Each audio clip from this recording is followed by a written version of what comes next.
analgésico. Segunda parte de analgésico, la demostración de analgésico. Vimos entonces los efectos de los analgésicos desde el punto de vista de aproximación práctica. Y vamos hoy a ver rápidamente en la primera parte las conclusiones que tienen ustedes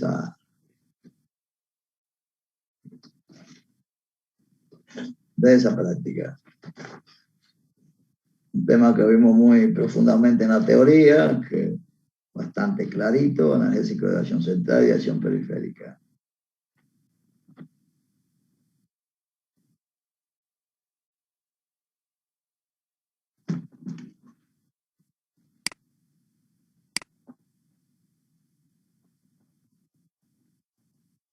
Hoy, que ya se supone que usted la vio, la estudió, sobre fármacos diuréticos, práctica número 3.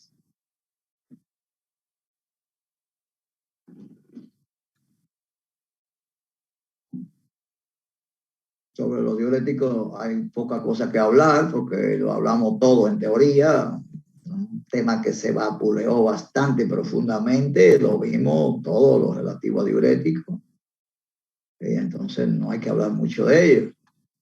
Recuérdese que los diuréticos son una familia que aumenta el flujo de orina y entonces también aumenta la excreción de sodio, porque la forma de ello, aumentar el flujo de orina que se elimina, es bloqueando la reabsorción de sodio a nivel de los túbulos de la nefrona.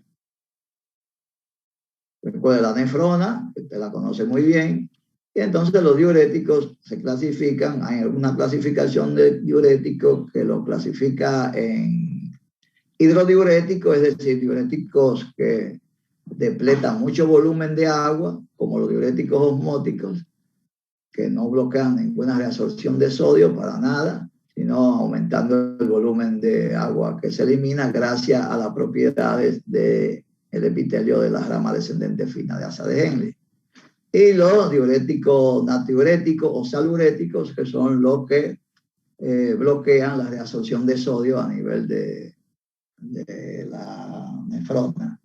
Es una clasificación, bueno, que nosotros no la vimos en teoría, porque la clasificación más clara, más precisa, más orientadora, es la clasificación de los diuréticos de acuerdo al tramo de la nefrona donde actúan y su mecanismo de acción.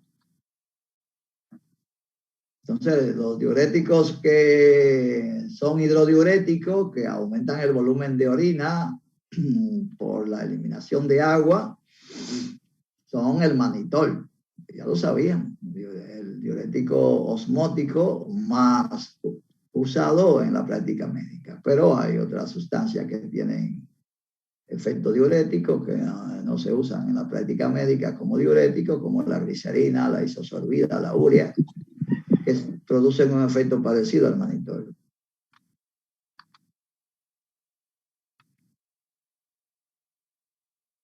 En relación a su mecanismo de acción, los diuréticos que son antidiuréticos provocan que el riñón pierda sodio porque se bloquea la reabsorción y el sodio arrastra agua.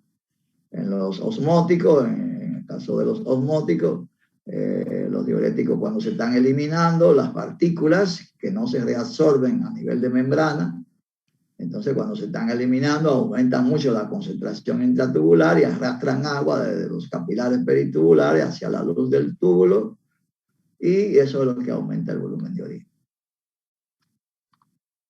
Reiteramos que la clasificación más funcional y de más interés clínico de los diuréticos es la clasificación de acuerdo al tramo de la nefrona donde ellos actúan y de acuerdo a su mecanismo de acción. Y entonces, desde ese punto de vista, tenemos 5 grupos de diuréticos que lo vimos bastante claro. Los que actúan en el túbulo contorneado proximal, los que actúan en el asa de Henle, la rama descendente fina, que son los osmóticos, los que actúan en la rama ascendente gruesa, que son los diuréticos de asa, y los que actúan en el túbulo contorneado distal, los diacídicos, y los que actúan en el túbulo colector, que son los ahorradores de potasio. Excelente. El primer grupo, pues, está muy claro que actúa en el túbulo contorneado proximal, y bloquea la reabsorción de sodio unido a bicarbonato de sodio. Y entonces eso se da por la inhibición de la anhidrasa carbónica, como ya explicamos, allá en las células del epitelio cúbico del túbulo contorneado proximal, que tienen que intercambiar hidrogeno hacia la luz para reabsorber una molécula de bicarbonato de sodio. Como hay una alteración en la reacción química que se da en las células, en el citosol de las células cúbicas, ahí en el túbulo, de la unión del CO2 más el agua para formar ácido carbónico, que luego se disocia en bicarbonato e hidrogeniones, eso altera el mecanismo de acción y entonces no se va a poder reabsorber el sodio, no hay intercambio entre hidrogenión y bicarbonato de sodio en la luz tubular, en las células tubulares, y se va a eliminar el sodio unido al bicarbonato y el hidrogenión se queda retenido. Entonces, por esa razón, los diuréticos de este grupo aumentan el pH de orina, lo sabemos, eso es bastante claro.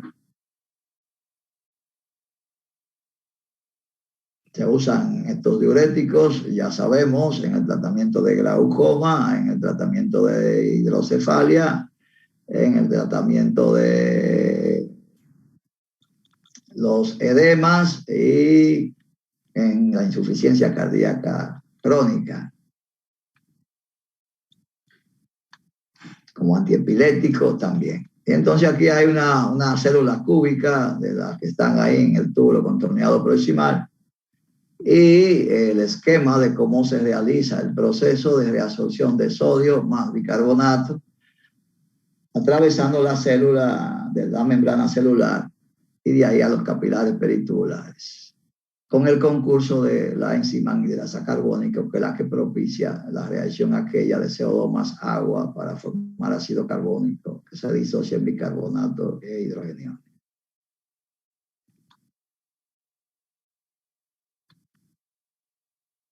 Los diuréticos osmóticos, el principal, el manitol, muy usado en edema cerebral, en intoxicaciones severas que cursan con gran edema cerebral, como intoxicación por ciguatera, accidentes cerebrovasculares hemorrágicos que cursan con gran edema cerebral, y en el control del funcionamiento renal en los pacientes quemados,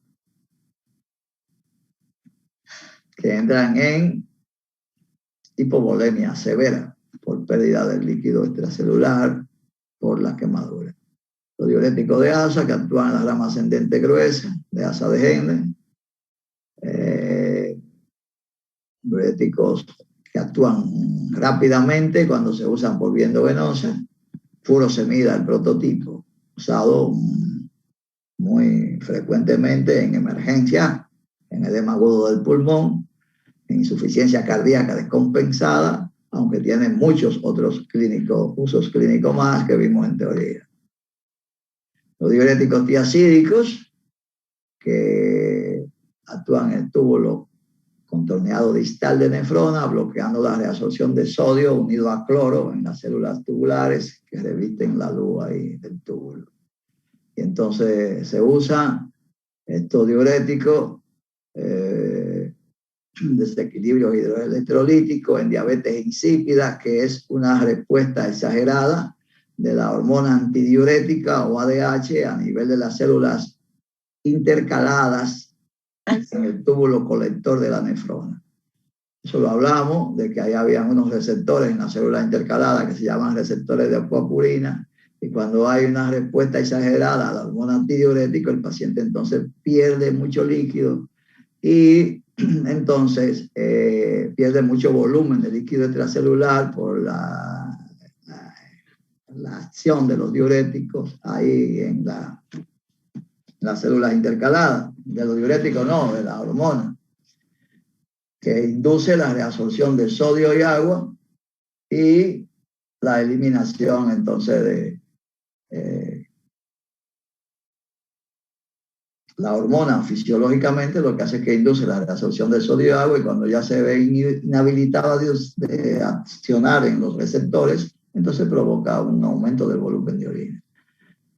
Eso se llama entonces diabetes insípida en esos casos, y también entonces los diuréticos contribuyen a mejorar ese cuadro de diabetes para que la respuesta no sea tan intensa a nivel de los receptores de acuapurina. Y en edema de todo tipo, nefrótico y de cualquier otro tipo. Los diuréticos ahorradores de potasio, donde está espironolactona, y los inhibidores de los canales de sodio o de los receptores de acuapurina en las células intercaladas, que eran triantereno y amilorida, que ya no se usan.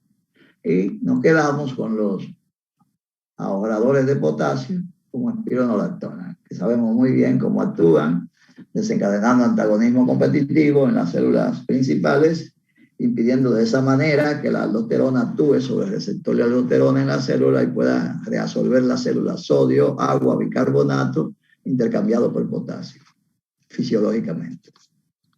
Todo eso se bloquea en el caso de los diuréticos ahorradores de potasio como espironolactona. En la práctica de diuréticos, ¿qué vamos a hacer entonces? Bueno, pues el objetivo de la práctica es evidenciar el efecto diurético. El efecto diurético de 3 diuréticos en particular. ¿Y cuáles son los diuréticos que vamos a usar? Bueno, pues vamos a ver. Para la práctica vamos a necesitar entonces material biológico y material no biológico. El material biológico que vamos a usar son ratas adultas, no ratones. Y vamos a utilizar 4 ratas para esta demostración. Vamos a utilizar también como material no biológico jeringuilla de 3 cc y una jeringuilla de 20 cc, con volumen mucho mayor, que casi no se usa, muy rara vez se usa una jeringuilla de 20 cc, común y corrientemente. Vamos a utilizar también solución salina al 0.9, solución salina al 0.9%, y tirillas para analizar la orina, medir pH de orina básicamente. Y 4 jaulas metabólicas, que son unas jaulas como la que usted está observando acá, donde se ponen las ratas para que cuando orina ella, bajo los efectos del diurético, la orina que la emite la rata o elimina la rata, pues pueda recolectarse de manera fácil con unos embudos que hay aquí en unos frascos graduados para saber la cantidad de orina que está orinando cada rata en particular. Dependiendo de esa producción de orina, va a depender del diurético que usted use, como ya usted sabe que vimos en teoría. En relación a los diuréticos que vamos a usar manitol, un diurético osmótico que actúa en la rama descendente fina de asa de Henle. Un segundo diurético que vamos a usar es la furosemida, un diurético de asa potente que actúa en la rama ascendente gruesa de asa de Henle. Y vamos a usar también otro diurético que se llama acetazolamida, que es el que actúa a nivel de la túbulo contorneado proximal, inhibiendo la anhidrasa carbónica. Evidenciar los efectos diuréticos de estos 3 fármacos diuréticos, ese es el objetivo de la práctica. Y entonces, en base a ello y a los conocimientos que tenemos de diuréticos, saber cómo es que se produce este efecto de aumento del volumen de orina que genera cada uno. ¿Y por qué unos generan más volumen y otros generan menos volumen?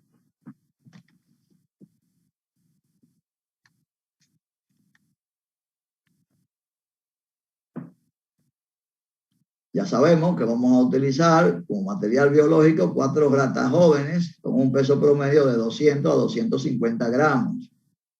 200 a 250 gramos. Mantenidas en ayuna sin darle de comer a las ratas por 18 horas antes del experimento.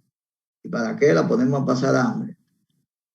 Bueno, para que cuando la rata come, el estómago se llena y entonces hay una serie de cambios, de trastornos a nivel del metabolismo de la rata, en la medida que la alimentación va absorbiéndose. Entonces, lo más lógico y que no interfiera con el efecto diurético es que esté en ayuna la rata sin haber ingerido alimento por un periodo largo de tiempo, en horas, que se recomienda sean de 18 horas.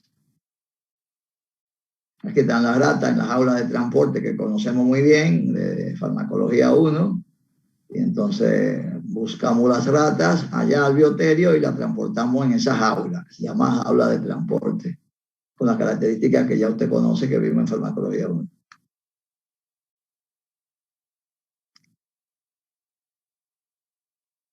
Entonces, lo primero es, para hacer la demostración en el laboratorio, mucha atención, es que las ratas son sometidas una hora antes de la demostración a un proceso de hidratación. Es decir, vamos a someter la rata a una hiperhidratación aguda para que el volumen de líquido de orina depletado no ponga a la rata en deshidratación severa por disminución del volumen de líquido extracelular en las ratas. Entonces, lo primero es hiperhidratarla, administrarle líquido para que ella esté muy bien hidratada o hiperhidratada es la palabra, y entonces se administrará a cada rata por vía subcutánea una carga de 20 cc de solución salina al 0.9%. Aquella solución que vimos allá cuando estábamos viendo el material no biológico, solución salina al 0.9 o solución fisiológica. De esa solución, a cada rata le vamos a administrar 20 cc por vía subcutánea, haciendo un gran esfuerzo y provocándole mucha molestia a la rata. Por consiguiente, debe ser inmovilizada con mucha precaución y con una gran inmovilización para evitar que pueda alterarse o pueda modificarse la hiperhidratación. Administrar 20 cc de solución salina, 20 cc, y para eso la jeringuilla de 20 cc por vía subcutánea es un proceso lento, muy lento y muy molesto para las ratas. Y ella va a reaccionar desencadenando, desarrollando pues respuestas de agresión al manipulador, que tiene que mantenerla muy claramente o muy seguramente inmovilizada. Generalmente se usa el dorso de la rata o en la parte externa lateral del abdomen, que pueda soportar todo ese volumen de 20 cc por vía subcutánea para hiperhidratación. Una hora después de haber hiperhidratado la rata, administrando los 20 cc por vía subcutánea, entonces se procede a administrar los diuréticos a las ratas. Vamos a usar 4 ratas, una rata control que no se le va a administrar nada para ver qué pasa con ella y observarlo y medir su orina, si orina. Y en las otras 3 ratas, en una vamos a administrar acetazolamida, en otra vamos a administrar furosemida y en otra vamos a administrar mannitol, diurético osmótico. Hay que calcular la dosis de cada diurético. Y para calcular la dosis de cada diurético, pues supóngase que la rata tiene 2000 gramos, no, 200 gramos, perdón, 2000 no, pero 2000. La rata no pesa 2000 gramos. 200 gramos. Las ratas pesan entre 200 y 250. Usted para hacer el cálculo, calcule en base a 200 gramos. En relación a dosis especie de cada diurético, está ahí en su manual de práctica. Y en relación a la presentación, también está ahí.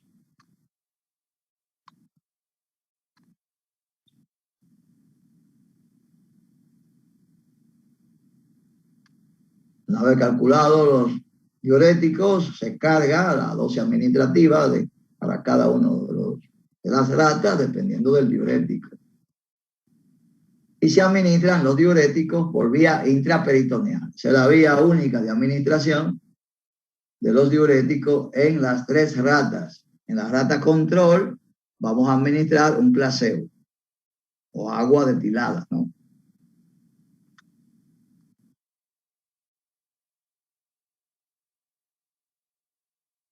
Aquí están las jaulas metabólicas con las ratas en su interior, 4 ratas, una rata placebo, perdón, una rata control y 3 ratas para ver los efectos diuréticos de acetazolamida,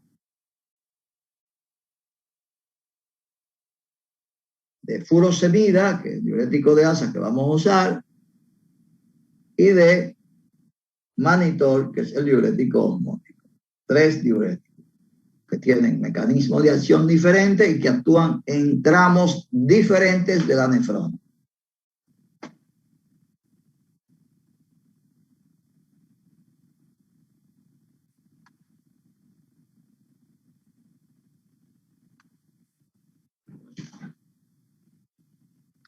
En la rata que se usa manitol, que se calculó la dosis que se le iba a administrar en base a 200 gramos de peso corporal o de masa corporal, a una dosis especie que está ahí en el seguimiento de la práctica, en el manual de práctica, y en base a una concentración que también está ahí en el manual. Entonces se determina la dosis y una vez que se determina, se administra por vía intraperitoneal.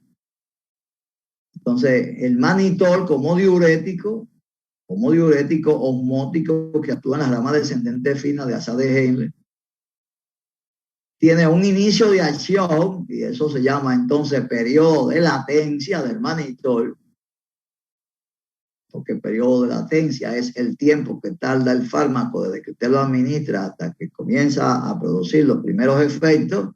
Entonces la rata va a comenzar a orinar cuando se usa manitol al término de tiempo de 1 hora y 10 minutos.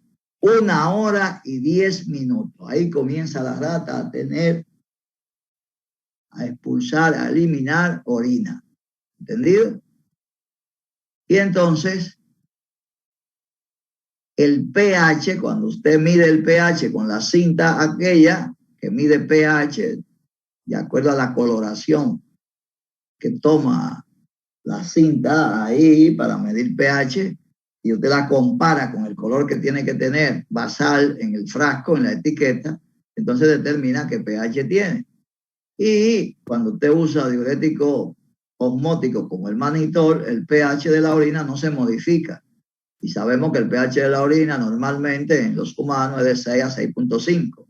Entonces el pH va a estar siempre en 6. El pH siempre ácido, que se debe a la eliminación de los hidrogeniones que se intercambian en el túbulo contorneado proximal en la reabsorción del sodio. Básicamente a ese hecho. Y el volumen de orina que se elimina, que elimina la rata, es de 12 cc o 12 mililitros. Eso es lo que se ve. O lo que se produce después de administrar el diurético 1 hora y 10 minutos después. pH ácido sigue siendo ácido, el pH igual que siempre, y el volumen 12 mililitros o cc.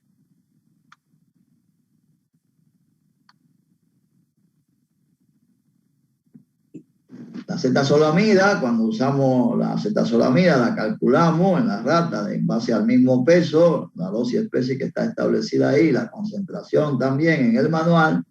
Entonces, esperamos el resultado con la rata en la jaula metabólica, y la rata a la cual se le administra acetazolamida va a comenzar su efecto de diuresis a los 52 minutos, poco menos que la rata que se usó manitol, que fue 1 hora 10 minutos, o 70 segundos. perdón, 70 minutos. Esta va a comenzar a orinar a los 52, poco menos. Pero el pH va a estar alcalino. Va a estar muy por encima de 6, de 6.5. Va a estar en 9. Y el volumen de orina que elimina a la rata, a la que se le pone acetazolamida, es 9 cc. Volumen menor al que produjo el manitol, que fueron 12 cc.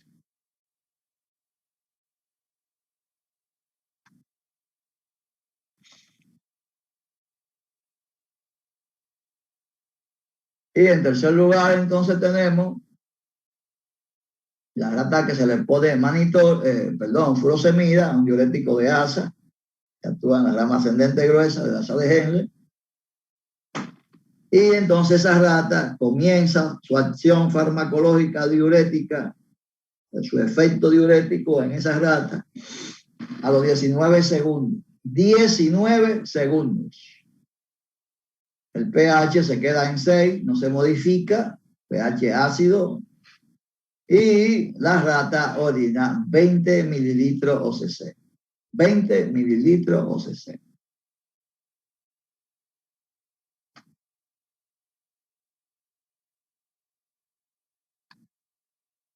Ahí está este cuadro que resume los hallazgos con relación a los efectos de los diuréticos.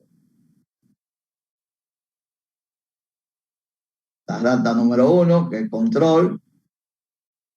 La rata número 2, manitol. La rata número 3, acetazolamida. Y la rata número 4, furosemida. En ese mismo orden.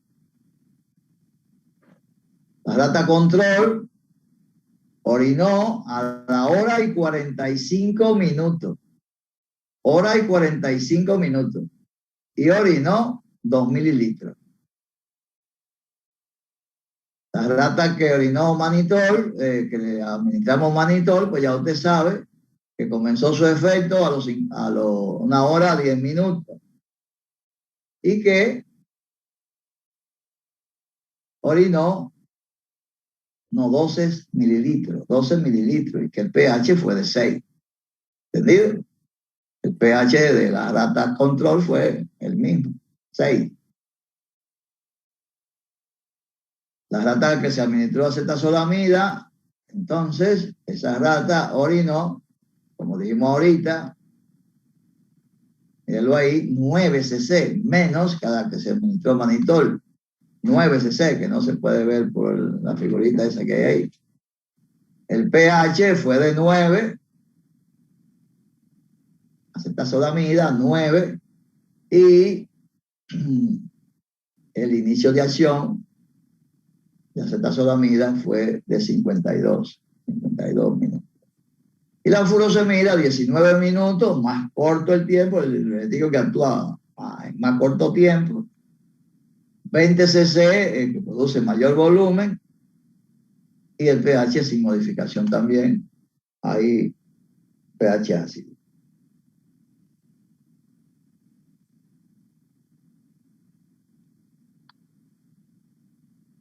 En relación a esos resultados, y en base a los conocimientos que tiene usted que tener en su arsenal de los diuréticos, un tema que ya se fue bastante visto profundamente, entonces usted va a hacer sus conclusiones de esos resultados.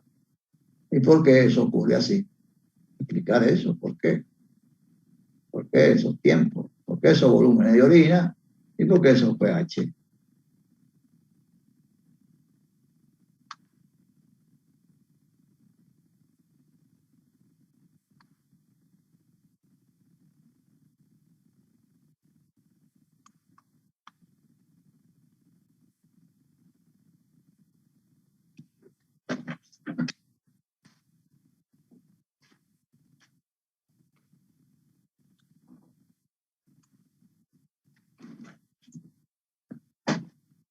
Eso es lo que van a hacer.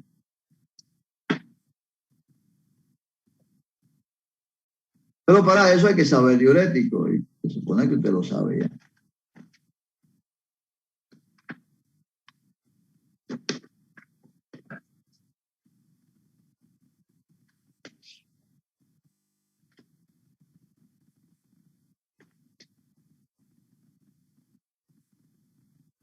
momentito, estoy pasando lista de nuevo, que algunos hace rato que se fueron de aquí ya. Por eso, esos son los que nunca tienen nada que decir, los que nunca oyen el micrófono. Esos son. Que vaya bien.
Muy bien, evaluación de las unidades 1 y 2 el domingo que viene.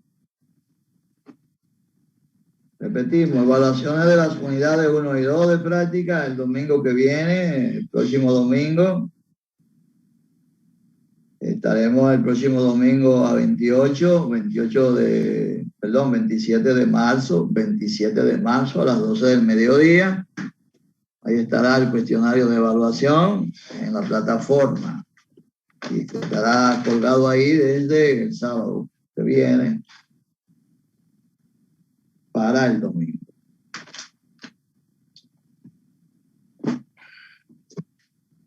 Buenos días. Buen día, doctor. Gracias, maestro. Gracias, maestro.